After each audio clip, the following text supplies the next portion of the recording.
ગુજરાતની માથે અત્યારે એકસાથે 4 સિસ્ટમ સક્રિય થઈ છે, પરંતુ 4 સિસ્ટમ સક્રિય થવા હોવા છતાં આપણને અત્યારે ગુજરાતમાં ક્યાંય જ ભારે વરસાદ નથી દેખાતો। ઘણા બધા વિસ્તાર એવા છે કે જ્યાં હળવોથી મધ્યમ વરસાદ પડી રહ્યો છે।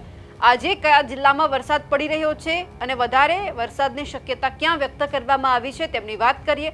નમસ્કાર, આપ જોઈ રહ્યા છો નિર્ભય ન્યૂઝ અને હું છું આપની સાથે રિદ્ધિ। વેધર અપડેટમાં જે વાત કરીએ કે અત્યારે જે બંગાળની ખાડીમાં સિસ્ટમ સક્રિય થઈ છે એમની અસર ગુજરાત ઉપર કોઈ જ નથી થવાની, કારણ કે જ્યાં ઉત્તર પૂર્વ તરફ ફંટાઈ રહી છે આ સિસ્ટમ, પરંતુ જે અત્યારે એક સાથે 4 સિસ્ટમ ગુજરાતની માથે જે સક્રિય થઈ છે, જે અલગ અલગ જે સાયક્લોનિક સર્ક્યુલેશન છે, ડિપ્રેશન છે, મોન્સૂન ટ્રફ છે, આ બધું જ અત્યારે સક્રિય છે, પરંતુ તેમ છતાં જે ગુજરાત છે તેમને કોઈ જ ભારે વરસાદની જે અસર છે તે વર્તાતી નથી। અને એટલા માટે ઘણા બધા વિસ્તાર એવા છે કે જ્યાં હળવોથી મધ્યમ વરસાદ પડી રહ્યો છે। બીજી બાજુ હવે લગભગ 5 કે 6 દિવસ પછી વરસાદનો નવો રાઉન્ડ છે તે પણ આવવાની જે સંભાવના છે તે વ્યક્ત કરવામાં આવી રહી છે, એટલે કે 26 ઓગસ્ટની આસપાસ જ્યાં વરસાદનો રાઉન્ડ શરૂ થશે અને એ પછી 6 કે 7 સપ્ટેમ્બર સુધી આ વરસાદનો રાઉન્ડ ચાલવાનો છે, ત્યારે અતિભારે વરસાદની સંભાવના છે તે વ્યક્ત કરવામાં આવી રહી છે। સૌથી પહેલા એ સમજી લઈએ કે આજે કયા જિલ્લામાં જે વરસાદ છે તેમની આગાહી હવામાન વિભાગ દ્વારા અને હવામાન નિષ્ણાંતો છે તે કરી રહ્યા છે। સૌથી પહેલા વિંડીના માધ્યમથી એ સમજી લઈએ કે ગુજરાતની પરિસ્થિતિ આજે કેવી રહેવાની છે। બપોરના 12-1 વાગ્યાની આસપાસનો આ સમય બતાવે છે વિંડીના મારફત કે જ્યાં હળવોથી મધ્યમ વરસાદ છે ગુજરાતના જે દક્ષિણ ગુજરાત છે, મધ્ય ગુજરાત છે, ત્યાં અમુક વિસ્તારોની અંદર સાવ હળવોથી મધ્યમ વરસાદ એટલે કે વરસાદી ઝાપટા છે તે આપણને જોવા મળી રહ્યા છે। સાથે સાથે કોઈ જ વિસ્તાર એવા નથી કે જ્યાં ભારે વરસાદની પણ સંભાવના હોય, એટલે કે ગુજરાતની સ્થિતિ અત્યારે કંઈક એવું આપણને અહીંયા વર્તાઈ રહી છે કે જ્યાં ઉત્તર ગુજરાતથી લઈ મધ્ય ગુજરાતથી દક્ષિણ ગુજરાત અને સૌરાષ્ટ્રના જે અમુક ભાગો છે ત્યાં એકદમ વરસાદી ઝાપટા છે। કોઈ જ તમને વિંડીના માધ્યમથી પણ એવું નહીં દેખાતું હોય કે ત્યાં એક સાથે અતિભારે વરસાદની સંભાવના છે। ચોક્કસથી હળવોથી મધ્યમ વરસાદ એટલા માટે છે કે જે પ્રમાણે જે હવામાન વિભાગ છે તેમના દ્વારા જે વ્યક્ત કરવામાં આવ્યું છે આજની તારીખમાં કે કયા એવા વિસ્તાર છે કે જેમને ક્યાંક સાવચેત રહેવાની ચેતવણી આપવામાં આવી છે, એટલે કે કયા વિસ્તારમાં હળવોથી મધ્યમ વરસાદ છે તે પડી રહ્યો છે। સૌથી પહેલા દક્ષિણ ગુજરાતથી વાત કરીએ તો દમણ, દાદરા નગર હવેલી છે, નવસારી છે, તાપી છે, આ સાથે જ વલસાડ, દમણ દાદરા નગર હવેલી, સાબરકાંઠા છે, અરવલ્લી, ગાંધીનગર, અમદાવાદ, ખેડા, મહીસાગર છે, આણંદ, વડોદરા, પંચમહાલ, દાહોદ, છોટાઉદેપુર, નર્મદા છે, ભરૂચ, સુરત, તાપી, મહેસાણા, ભાવનગર, બોટાદ અને સુરેન્દ્રનગર, આ વિસ્તારોની અંદર ક્યાંક ચેતવણી છે તે આપવામાં આવી છે, એટલે કે ધ્યાન રાખો હળવોથી મધ્યમ વરસાદ છે। સૌરાષ્ટ્રના જે સુરેન્દ્રનગર છે, ભાવનગર છે, બોટાદ છે એ વિસ્તારોમાં પડી શકે છે। આ સાથે જ આપણને ઉત્તર ગુજરાતના જે વાવથરા છે, બનાસકાંઠા છે એ વિસ્તારોમાં ક્યાંય જ વરસાદની આગાહી નથી, પરંતુ ખાસ કરીને જે મહેસાણા, પાટણ છે ત્યાંથી લઈ અને દક્ષિણ ગુજરાતના નવસારી, તાપી, ડાંગ છે આ વિસ્તારોમાં હળવોથી મધ્યમ વરસાદ છે તેમની સંભાવના વ્યક્ત કરવામાં આવી છે।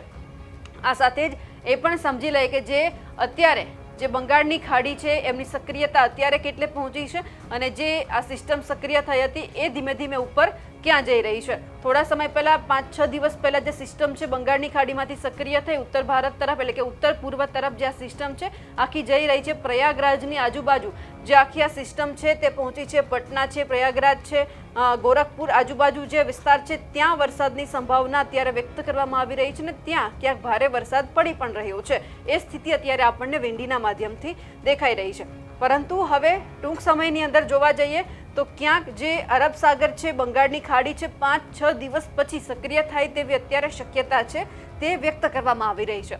અને આ બધાની વચ્ચે જે હવામાન નિષ્ણાંત છે પરેશ ગોસ્વામી તે આ તમામ બાબતે શું કહી રહ્યા છે તે પણ સાંભળીએ।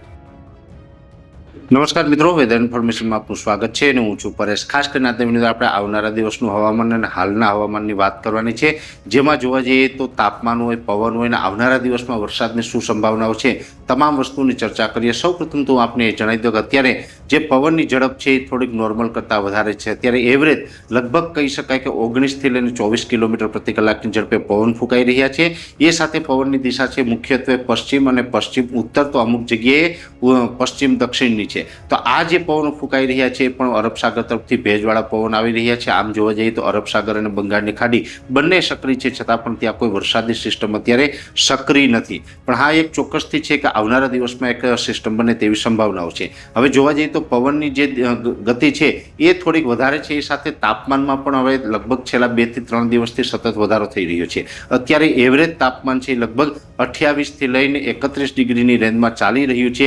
અને અલગ અલગ વિસ્તારની અંદર જોવા જઈએ તો પવનની ગતિ છે એમાં વધઘટ પણ થઈ રહી છે. હવે આપણે જે સમજવાનું છે કે આવનારા દિવસમાં શું થશે. અત્યારે જોવા જઈએ તો હાલમાં 1-2 દિવસ કે 5 દિવસમાં કોઈ વરસાદની સંભાવનાઓ નથી, જેમાં ખાસ કરીને સેટેલાઇટના માધ્યમથી જોવા જઈએ તો આખો જે આપણો ઇનસેટ છે, આ જે આખું આપણું જે ભારત છે એમાં મધ્ય ભારતની અંદર થોડુંક જે આપણે સક્રિય થયું છે. આમ તો આ બંગાળની ખાડી છે, અરબ સાગર છે, અને એની સાથોસાથ જોવા જઈએ તો મધ્ય ભારતમાં જેમાં મહારાષ્ટ્ર ત્યાંથી લઈ અને જે મધ્યપ્રદેશના ભાગો છે આ સક્રિય છે, ઉત્તર ભારતના જે આ ભાગો છે યુપીવાળા એ પણ સક્રિય છે, પહાડી પ્રદેશવાળા વિસ્તારો છે આ પણ તમામ સક્રિય છે.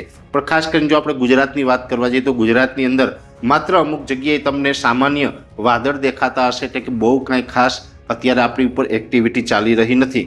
હા, એક ચોક્કસથી છે કે આવનારા દિવસની અંદર જોવા જઈએ તો આઈએમડીનું જે જીએફએસ મોડલ છે એના માધ્યમથી પણ હવે આપણે સમજવાનો પ્રયત્ન કરવો છે. હવે જોવા જઈએ તો જે આઈએમડીનું જે જીએફએસ મોડલ છે એના માધ્યમથી જો આપણે આ સંપૂર્ણ વાત સમજવાનો પ્રયત્ન કરીએ તો અત્યારે જે આ ગુજરાતનો ભાગ છે આ ભાગ ઉપર અત્યારે વાદળછાયું વાતાવરણ છે. મોટાભાગના વિસ્તારની અંદર વાદળછાયું વાતાવરણ છે. કોઈ જગ્યાએ એકદમ હળવા છાંટછૂટ થતા હશે, એટલે કે ઝાપટા પડતા હશે. હા, એક ચોક્કસથી છે કે 17 અને 18 તારીખ દરમિયાન રાજ્યના ઘણા બધા વિસ્તાર એવા હતા કે જેમાં ઝાપટાનું પ્રમાણ વધારે રહ્યું. આજે 29 તારીખથી ઝાપટાઓમાં પણ ઘટાડો થયો છે. હમણાં આ ગુજરાતના વિસ્તારો છે એમાં કોઈ ભારે ઝાપટા પડે તેવી શક્યતાઓ નથી. ખાસ કરીને આ જો પેજ છે એ 20 ઓગસ્ટનું છે. 20 ઓગસ્ટના રોજ પણ જોવા જઈએ તો આપણે અહીંયા એક વરસાદી સિસ્ટમ છે તમને જોવા મળતી હશે, જેમાં ખાસ કરીને આ ભાગ છે ગુજરાત આપણે અહીંયા છે, આ ભાગ ઉપર અત્યારે એક વરસાદી સિસ્ટમ છે. એ સાથે જોવા જઈએ તો બંગાળની ખાડી છે એ પણ સક્રિય થઈ રહી છે. અરબ સાગર ને એમાં પણ ખાસ કરીને જે સોમાલિયન જેટ હોય છે ને એમાં પણ જે એકદમ દક્ષિણ ભારતથી નીચેનો આ જે ભાગ છે, એટલે કે જેને આપણે કહીએ ઇન્ડિયન ઓશન, જે આપણે હિન્દ મહાસાગરનું નાતું છે, આ ભાગ છે એ પણ હવે ધીમે ધીમે સક્રિય થઈ રહ્યો છે. અને આ બંનેની સક્રિયતા હોય તો અહીંયા જે અરબ સાગરની નીચેની જે સક્રિયતા છે તો આ મોન્સૂન ઓફશોર ટ્રફ હોય છે એ પણ ક્યાંક ને ક્યાંક પોઝિટિવ થતો જાય છે. અને આની સાથે આ જે બંગાળની ખાડી સક્રિય થાય તો અહીંયા પણ વરસાદી સિસ્ટમ બનવાનું પ્રમાણ છે એ વધી જતું હોય છે. જેની અંદર હવે આવનારા દિવસની અંદર આપણે જોવાનું છે કે આવનારા દિવસમાં શું થાય. અત્યારે આ 20 તારીખ એટલે કે આવતીકાલના સેશન પ્રમાણે તો માત્ર ઝાપટાથી વિશેષ કોઈ શક્યતાઓ નથી, એ ઝાપટાનું પ્રમાણ પણ ઓછું રહેશે. હવે જો આગળ આપણે જોતા જશું તો આ જે સિસ્ટમ આવે છે, જો કે આ સિસ્ટમ છે એનો ગુજરાતને બહુ લાભ મળવાનો નથી, કેમ કે અત્યારે એ સિસ્ટમ છે ડાયરેક્ટ ગુજરાત ઉપર આવતી નથી. હા, એક ચોક્કસથી છે કે આ એક સિસ્ટમ અહીંયા સક્રિય ચોક્કસથી છે, પણ મોન્સૂન ઓફશોર ટ્રફ છે એ સપોર્ટ નથી આપી રહ્યો. એ સાથે જે મોન્સૂન ધરી હોય છે એ અત્યારે ઉત્તર ભારત તરફ ખસેલી છે. રાજસ્થાનના મોટાભાગના વિસ્તાર છે એ પણ અત્યારે ખાલી દેખાઈ રહ્યા છે.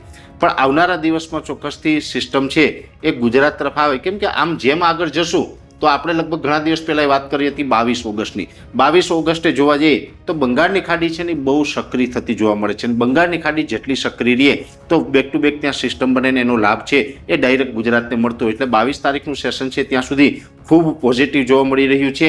એ સાથે આ 23 તારીખે જોશું તો આ લગભગ ગુજરાત અને ત્યાંથી પૂર્વના ભાગો છે, જેમાં ઉત્તર ભારતના ભાગો હોય, મધ્ય ભારતના ભાગો હોય, પૂર્વ ભારતના ભાગો હોય, આ તમામ વિસ્તારો છે ને એ સક્રિય થતા જોવા મળે છે. પણ આવનારા દિવસની અંદર આપણે ગુજરાતની અંદર હજુ પણ વરસાદની રાહ ચોક્કસથી જોવી પડશે. જો કે મેં આપને જણાવ્યું હતું અહીંયા જે સક્રિયતા જોવા મળે એને કારણે મોન્સૂન ઓફશોર ટ્રફ છે એ થોડુંક વધારે પોઝિટિવ થાય છે. આનું જોવા જઈએ તો આ છે 24 ઓગસ્ટ. 24 ઓગસ્ટે જોવા જઈએ તો મોન્સૂન ઓફશોર ટ્રફ છે એ થોડોક વધારે પોઝિટિવ થતો જોવા મળે છે.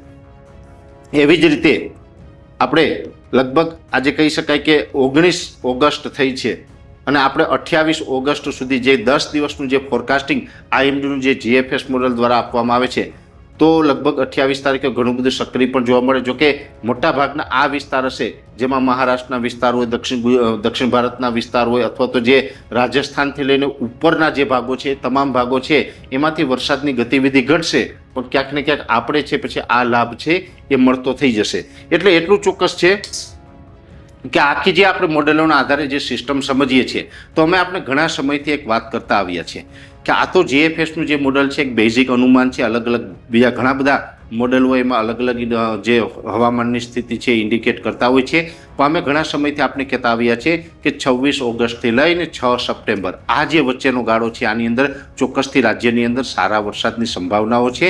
અને અત્યારે આ મોડેલો આ પ્રમાણેનું ઇન્ડિકેટ કરે છે. આપણું જે અનુમાન છે એ પણ મેં આપને ઘણા સમયથી કીધેલું છે.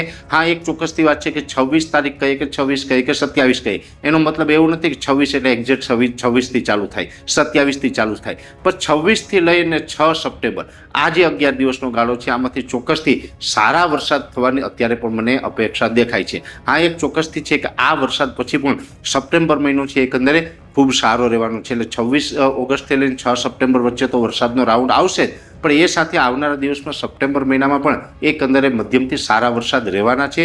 ચોમાસું હમણાં વિદાય લે તેવી શક્યતાઓ નથી, એટલે કોઈ ડર રાખતા નહીં. ઘણી જગ્યાએ અત્યારે મોન્સૂન વિડ્રોલ પ્રોસેસની પણ વાત ચાલી રહી છે, પણ અત્યારે એવી કોઈ કન્ડિશન છે નહીં જેનાથી ચોમાસાની વિદાય થાય. એટલે ચોમાસું હજુ લાંબુ ચાલવાનું છે. ચોમાસું વિદાય નથી લેવાનું. ચોમાસું વિદાય લે ત્યાં સુધીમાં ઘણી જગ્યાએ લગભગ ઓલ ઓવર ગુજરાતના વિસ્તારની અંદર શિયાળુ પાકને જ્યાં ઉનાળુ પાકનું વાવેતર દર વર્ષે થાય છે ત્યાં ઉનાળુ પાકનું વાવેતર કરી શકાય આ પ્રકારની પણ વ્યવસ્થા થશે એવું મને ચોક્કસથી વિશ્વાસ છે. વર્ષોના જે મારા હવામાનના અનુભવો છે આ અનુભવોના આધારે હું આપને જણાવી રહ્યો છું.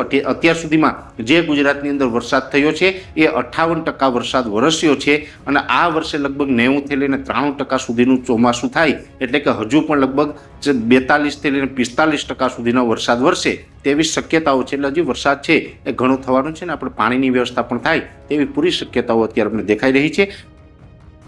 તમારા વિસ્તારમાં અત્યારે કેવો વરસાદ પડી રહ્યો છે કમેન્ટ કરીને ચોક્કસથી જણાવજો. સાથે જ અમારી નિર્ભય ન્યૂઝ ચેનલને લાઇક, શેર અને સબસ્ક્રાઇબ કરવાનું ભૂલશો નહીં. નમસ્કાર.